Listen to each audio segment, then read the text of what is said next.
Dove ci stiamo dirigendo? Alle sorgenti del Meschio. Per fare? Un altro concerto desueto, in un luogo molto desueto. E la tarantola si muove lentamente, lei si fa strada sulla pelle che non copri. Continua il mini tour del quartetto desueto, il gruppo musicale di Vittorio Veneto che vuole riscoprire, calandovi le proprie performance, i luoghi splendidi ma poco conosciuti e valorizzati delle nostre terre. Dopo la data invernale alla Forcella della Neve, nel fine settimana il quartetto si è esibito per i pochissimi fortunati che si sono trovati a passare di lì alle sorgenti del Meschio, nel territorio di Vittorio Veneto, luogo tanto suggestivo quanto sconosciuto ai più. Una meraviglia.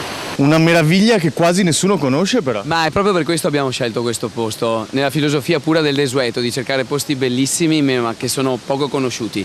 C'è un po' di differenza fra suonare in un locale e suonare in un luogo di questo genere. Sì, indubbiamente qua fa molto più fresco, si sta meglio. È un posto magico questo qui, soprattutto questo luogo, questo circolo qua. Adesso ci si può anche fare i concerti. Certo, da oggi in poi sì, basta non dirò a nessuno. Balla ballerina, adesso non ci sono passi che puoi seguire come a scuola negli specchi. I luoghi desueti rivivono dunque grazie alle performance dei 4 musicisti vittoriesi che, accompagnati dal loro fidato videomaker Sergio Rosolin, hanno già individuato le location della tappa estiva e di quella autunnale. In estate andremo sul campanile di Val Montanaia, sopra il rifugio Pordenone e poi in autunno in Cansiglio. La trovi quando non la vuoi.